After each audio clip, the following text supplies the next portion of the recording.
Salah satu tokoh Minangkabau yang menonjol di bidang keislaman adalah Syekh Ahmad Khatib Al-Minangkabawi. Selain sebagai ulama kaliber internasional, beliau juga telah melahirkan murid-murid yang kemudian menjadi ulama dan tokoh penting pergerakan Islam dan sosial di Asia Tenggara. Dua organisasi sosial keagamaan yang terbesar di Indonesia, yaitu Nahdlatul Ulama dan Muhammadiyah, didirikan oleh murid-murid Syekh Ahmad Khatib. Syekh Ahmad Khatib ini dikenal pula dengan semangat berdiskusi secara objektif dengan orang-orang yang tidak sepemahaman dengan beliau, tanpa terganggunya hubungan silaturahim antara mereka.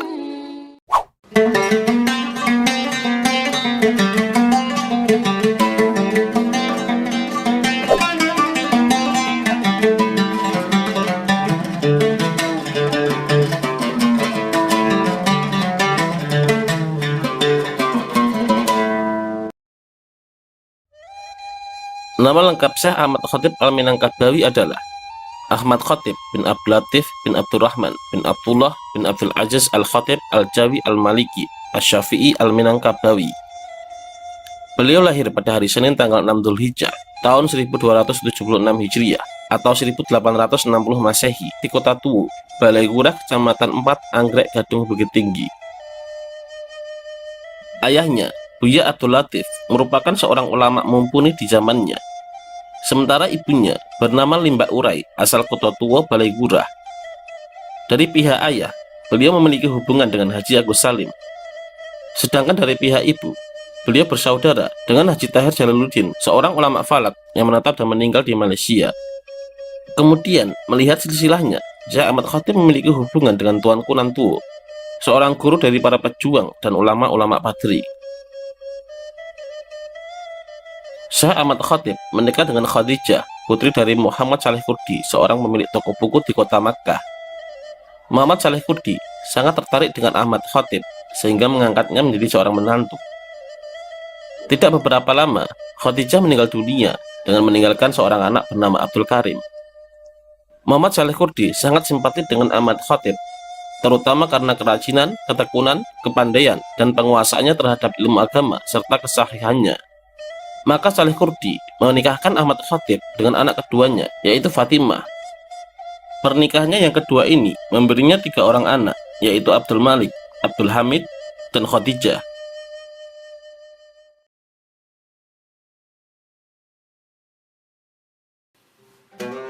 Syekh Ahmad Khatib mengenyam pendidikan formal dari pendidikan dasar sampai ke sekolah raja atau Quick School tahun 1871 Masehi.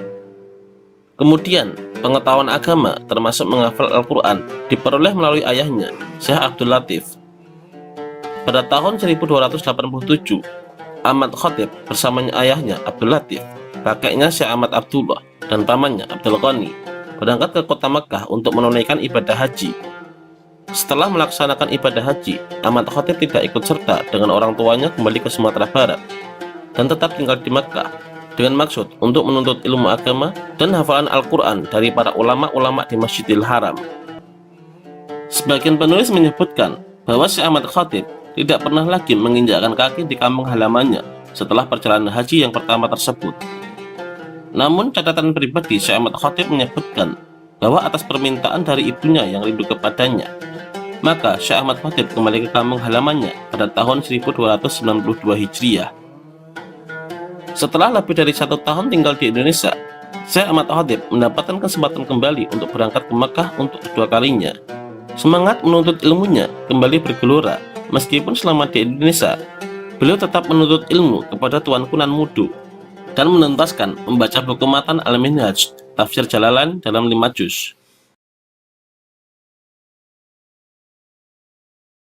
Pengaruh luas Syekh Ahmad Khatib ditandai dengan posisinya yang prestisius dan penting sebagai syekh atau guru besar sekaligus khatib dan imam besar mazhab Syafi'i di Masjidil Haram.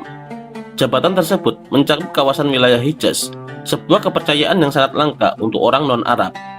Semua literatur tentang Syekh Ahmad Khatib mencatat bahwa kedudukan itu beliau capai terkait dengan ketinggian dan kedalaman ilmunya di berbagai bidang, khususnya ilmu fikih dan hukum Islam. Di samping ilmu-ilmu yang lain seperti ilmu falak, ilmu hisab, dan ilmu tasawuf. Pengangkatan itu dilatar belakangi karena kredibilitas dan kapabilitas keilmuannya. Dalam rentang waktu 9 tahun, beliau mampu menyelesaikan pembelajaran dari ulama Makkah terkemuka saat itu, semisal Sayyid Jaini Dahlan, Syekh Bahar al-Shatta, dan Syekh Yahya al-Qobli. Dengan posisi pentingnya di Masjidil Haram itu, maka Syekh Ahmad Khatib termasuk tokoh sentral dunia Islam pada masanya.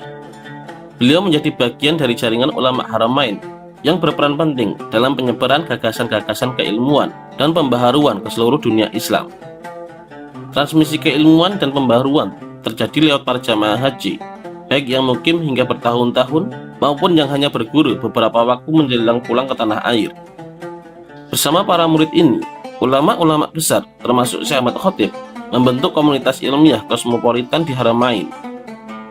Murid-muridnya inilah yang kemudian menjadi transmitter utama tradisi intelektual keilmuan di dunia Islam.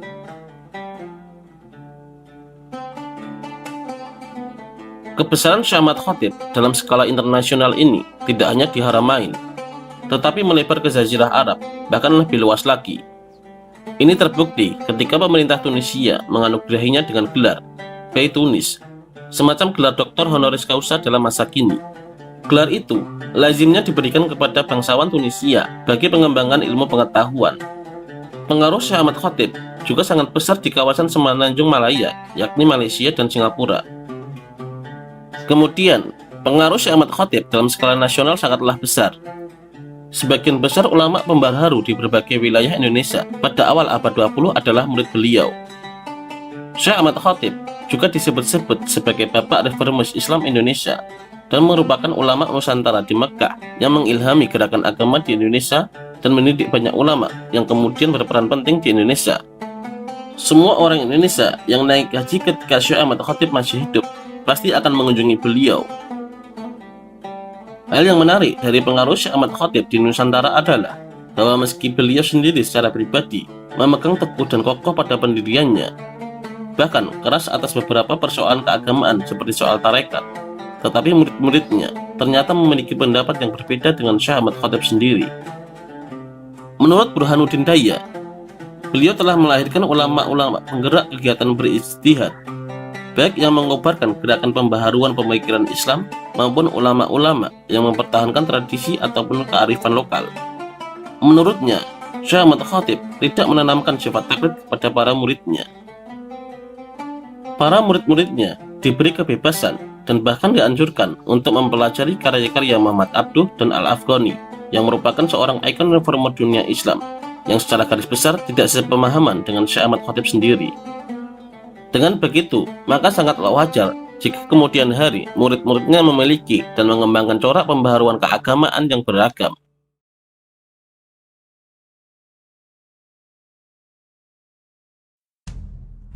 Literatur tentang Syekh Ahmad Khatib mencatat sebagian kecil dari begitu banyak murid-muridnya menjadi populer dan tokoh pembaharu di Nusantara. Selain ulama Minangkabau sendiri, terdapat nama-nama besar pendiri dan tokoh ormas Islam di tanah air.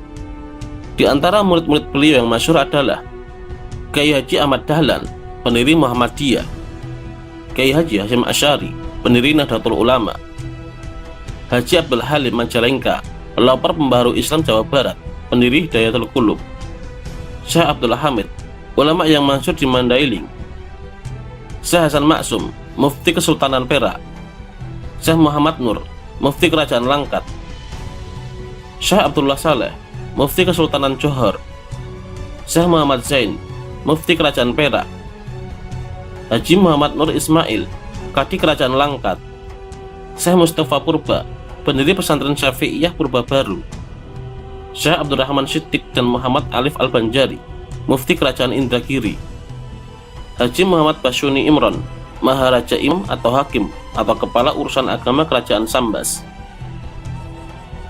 Dalam konteks Sumatera Barat atau Minangkabau, peran luar biasa Syekh Ahmad Khatib dalam pengembangan keilmuan dan pembaharuan tampak jelas. Sama dengan sebelumnya, pada skala lokal pun, perbedaan paham keagamaan para murid ulama besar ini menjadi fenomenal. Banyak peneliti menyebutkan Ahmad Khatib adalah tokoh utama pencetus gerakan pembaharuan keagamaan di Minangkabau. Menurut Murni Jamal, Syekh Ahmad Khatib berhasil menyebarkan pikiran dan ajarannya ke Indonesia dan Malaysia, khususnya Minangkabau, karena memang sejumlah besar muridnya berasal dari sini. Murid-murid Syekh Ahmad Khatib di Minangkabau terdiri dari kaum tua dan kaum muda. Menurut Burhanuddin Daya, disinilah letak kebesaran beliau. Menurutnya, hampir semua ulama dan pimpinan terkemuka Islam yang lahir di kurun waktu seperempat abad menjelang dekade terakhir abad 20 merupakan murid beliau. Mereka semua menjadi aktivis dan penggerak-penggerak Islam. Meski beliau dikenal sebagai pengkritik keras praktik sufi dan tarekat serta beberapa adat istiadat Minangkabau, tetapi bukan berarti beliau menentang begitu saja. Menurut Az-Zumardi Azra, ulama-ulama seperti Ahmad Khatib dan juga Syekh Nawawi Al-Bantani pada permukaannya sangat kelihatan anti-sufisme. Namun, dengan pengamatan yang teliti atas karya-karya beliau, terlihat bahwa yang mereka tentang adalah sufisme yang berlebihan dan lari dari kenyataan. Di sisi lain, mereka menerima sufisme yang lebih puritan, yang kukuh berorientasi pada rekonstruksi sosial moral masyarakat muslim. Kemudian Jamal menyebutkan, Ahmad Khatib adalah seorang sufi di samping sebagai imam mazhab.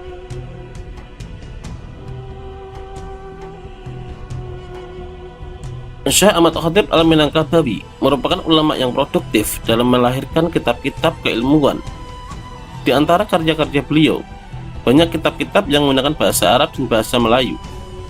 Beberapa sumber menyebutkan, sebagian dari karya-karya beliau adalah sebagai berikut.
Pada tanggal 9 Jumadil Awal tahun 1334 Hijriah, Allah memanggil Syekh Ahmad Khatib ke hadiratnya setelah sekian lama hidup di dunia yang fana ini.